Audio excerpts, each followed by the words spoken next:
Why was the Witch King of Angmar so profoundly evil?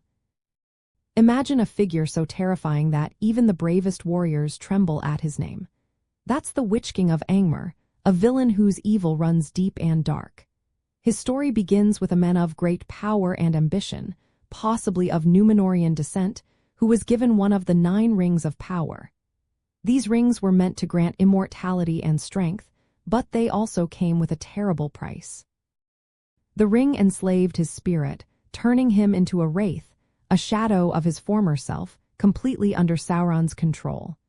This transformation stripped away his humanity and moral sense, making him a tool of pure evil. His evil nature is rooted in his total submission to Sauron, the Dark Lord. The ring's influence erased his free will, turning him into a servant who only sought to spread fear and death.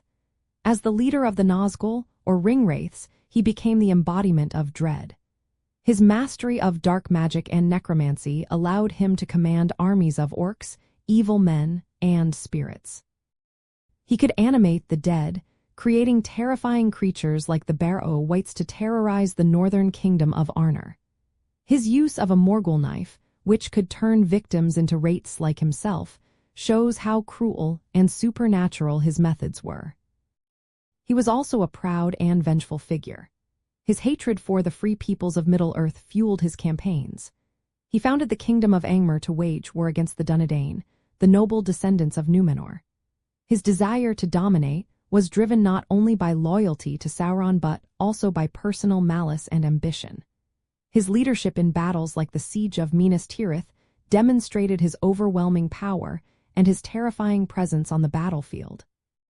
He rode a fell beast, which added to his aura of fear and death. What makes him so profoundly evil is not just his actions but the loss of who he once was. The transformation into a wraith meant he lost all empathy and compassion. He became a shadow, neither alive nor dead, driven only by the will to serve darkness. His story shows how power, when corrupted, can turn a person into a symbol of fear and despair. The Witch King of Angmar is the ultimate example of how darkness can consume even the mightiest, making him a figure that stands for the destructive force of evil in Middle-earth.